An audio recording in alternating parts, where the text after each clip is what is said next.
agbanwe efi akpụkpọ ebuni native doctors na n'ime ya Yes. wee na-perform their work. Then nke anụnwa bụ akwari ọmụmụ. Nke a bụ ọdakolo. Ihe ọ na-arụ. Ife ọ na-alụ bụ na a na-amakwu ya na gate ma a na-akwa mmadụ. A na-akwa a pagan, somebody ada eje ụka. A ga-amakwu ya na gate, tinye ọkụkọ. Dị ọkụkọ ga na ebe ahụ wee nwụ. Ọ na-prevent people ji ajọ ihe were abata the ceremony. Then onwe onye jikwa bad something, poison. Ọ na-prevent it from being active. Then nke anụnwa bụ arọbụnagụ. Ya shrine.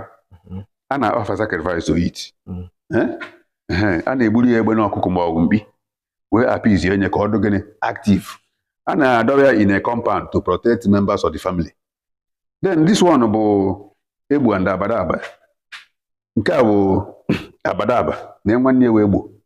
During New Yam Festival, a na-egbu ụdị in front of a compound to protect people who attended the ceremony ka ha ghara inwe any accident or misfortune. Nke a bụ nnụnụ, akwụ nnụnụ. Ya ka eji achụ nnukwu aja na aja agụ. Ọ bụrụ na ife mebe na obodo achọ ka achụ aja, na ya ka a ga-akwakunye ngwongwo wee mee gịnị wee chụọ dị aja. Ndị mmụọ wee nata ya.